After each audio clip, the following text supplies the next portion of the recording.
Yo, what's up guys? Kusanagi here doing a short video talking about the shotgun team in NIKKE with my co-host Celeste. You can check us out on Twitch every Monday, Wednesday, and Friday. Rafi's got that cute yet deadly vibe, while Dala's all about those explosive attacks. Perfect for taking down enemies up close. Don't forget to check out our Twitch streams for more fun discussions and gameplay.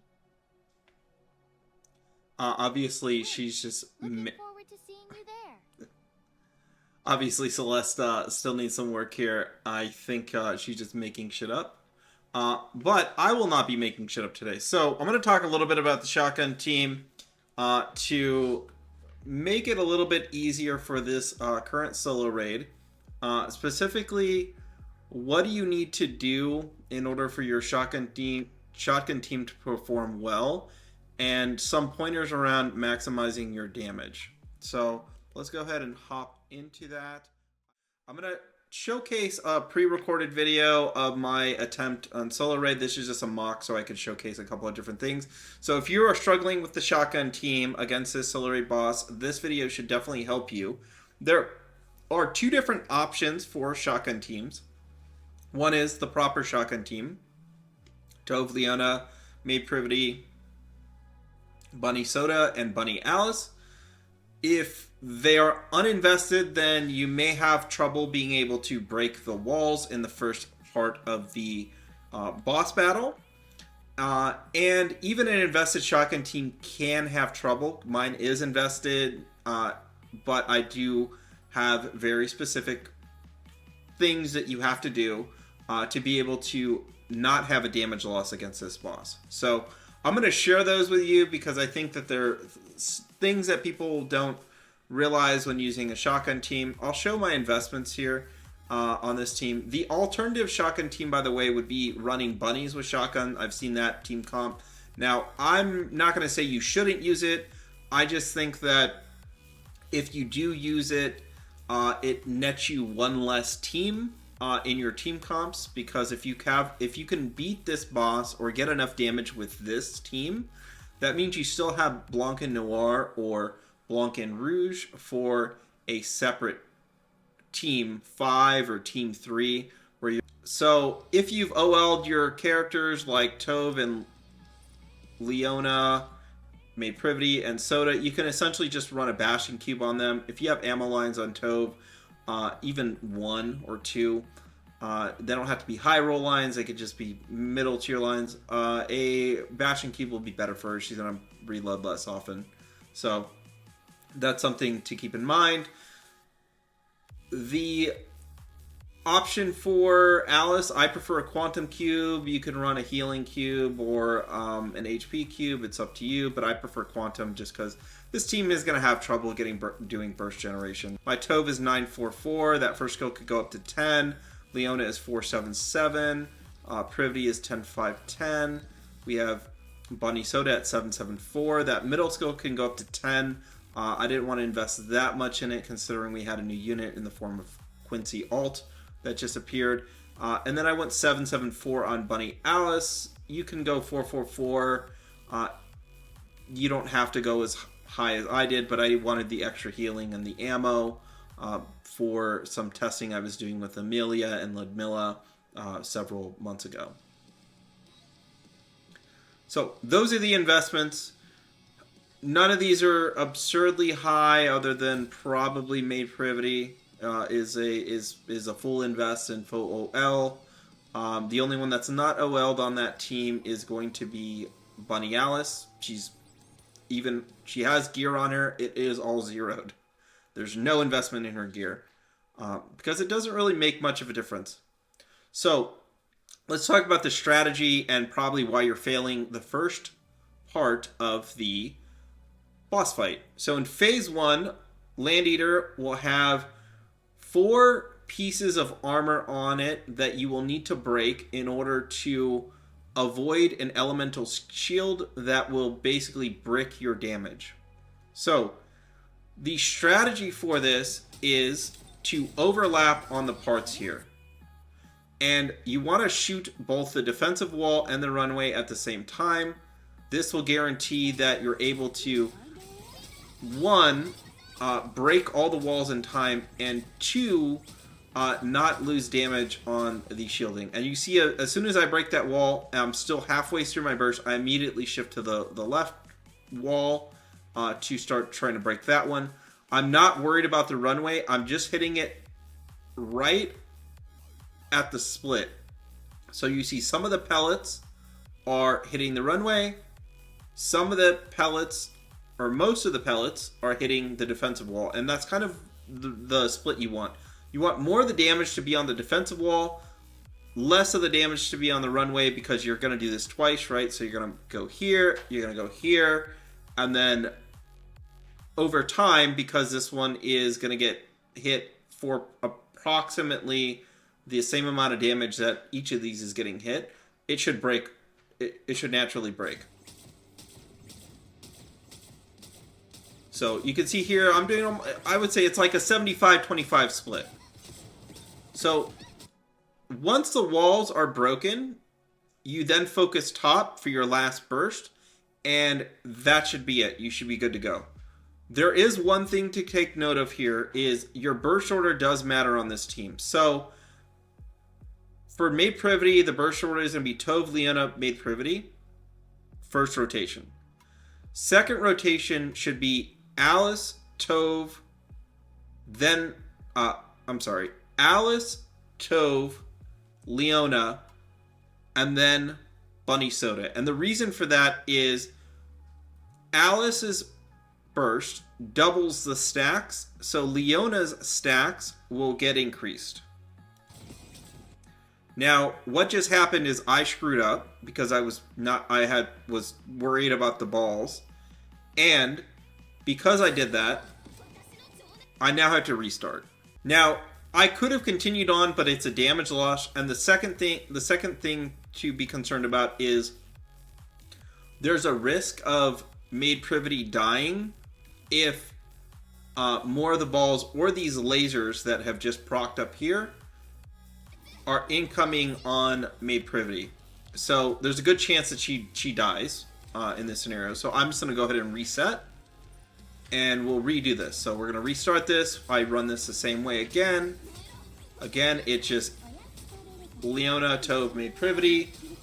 We break that first wall on the left side now. And then we pop over to the other side immediately and start breaking that wall. We try to do it. I try to do it before the burst is over. And this time I get it correct. I'm a little bit slower this time, but it doesn't really matter because we're going to finish this off relatively quickly. And now that wall is broken. And there's a thing to keep in mind here. This timer, if you haven't broken the walls by this time, which is 225, in some cases there's a little flexibility, but if you have not broken this by 225, it is usually a restart. So if you haven't broken this by 225, it might even let you go down to 220. But if all parts are not broken here, the Land Eater is going to spawn a Fire Elemental Shield, and then you will proceed to be unable to do any damage for about 30 seconds, because it's going to take roughly that amount of time to break it. It's going to have 2 cores that are active, and if you don't break those within that next preceding 5 to 6 seconds, it will automatically spawn another elemental shield, which you will have another damage loss on. So for about 60 seconds, you're basically screwed and unable to do damage. So you want to make sure that you break all these parts so you're getting off on the right foot, which is, hey, Land Eater doesn't have a shield, but the cores are exposed. And then you have the ability to break those cores before it can get an elemental shield. So that's the first thing I do here, is just focus the cores. I'm not worried too much about the balls that are being launched at us. And we're going to go ahead and burst with Privaty, clear these out of the air. So that is one benefit to making sure that you save your Privaty burst for the third burst, right? You want to alternate these. generally do Privaty first, Soda second, so that way Soda gets time to build up chip stacks, and you can double those again, like I said, with Alice, and then we go back into the Privaty burst right as we're having the Land Eater march up on us and clear all the crap out of the air, all those bombs out of the air. And so I break those relatively simple, and then we go ahead and go for the Soda burst. Now, there's something that you'll notice here. I focused the core. I left this one a little bit weak. You can do this if you're confident with your shotgun team and also your ability to remember to flick your team at that core. This is a technique you can use to maximize your damage. And you see there, I kind of just flicked it and team shot it before it went as a failure. And you can do this on most of the QTEs in the second phase. So you'll see I break the first core, the first QTE on the right, and then I let it get down to almost a quarter.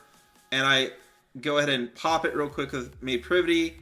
Now, you'll notice that my burst is over. And this is another technique you can use, is I'm looking at my burst when I make this decision, and I'm also looking at the QTE, because there's no other threat here. It's just how much time's left on the burst, how much time's left here. If you flick them all in the direction of the QTE, we can see if I can slow that a little bit.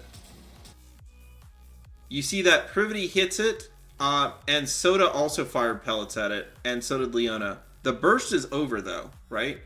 The burst is over, but because they were all pointed at it at the last second, they all kind of pelt it. And you can see that she's still aiming there. Soda's still taking another shot at something that's not there anymore. So you can definitely leverage this at the end of the burst to be able to try and generate more damage and take advantage of your burst timings.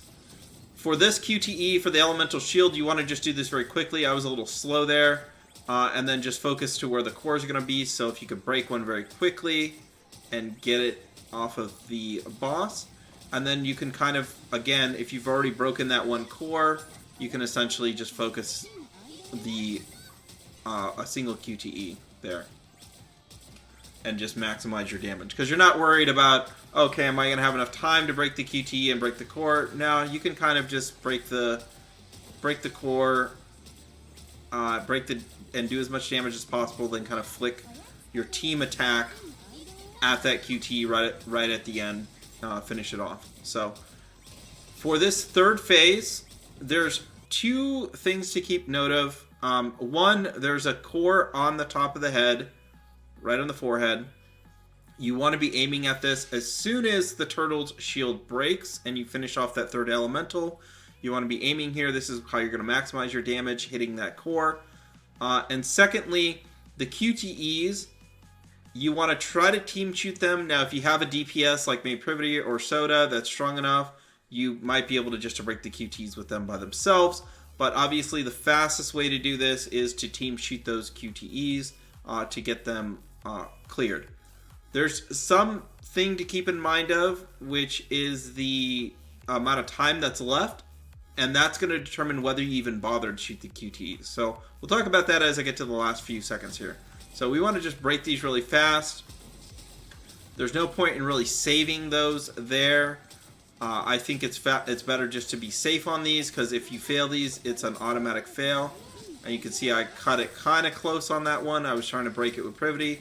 For this particular QTE pattern, my suggestion is break the top, like go up, down, right, and then do a couple of shots here on the head. There's plenty of time, obviously, on the burst. That thing has still got half its life left.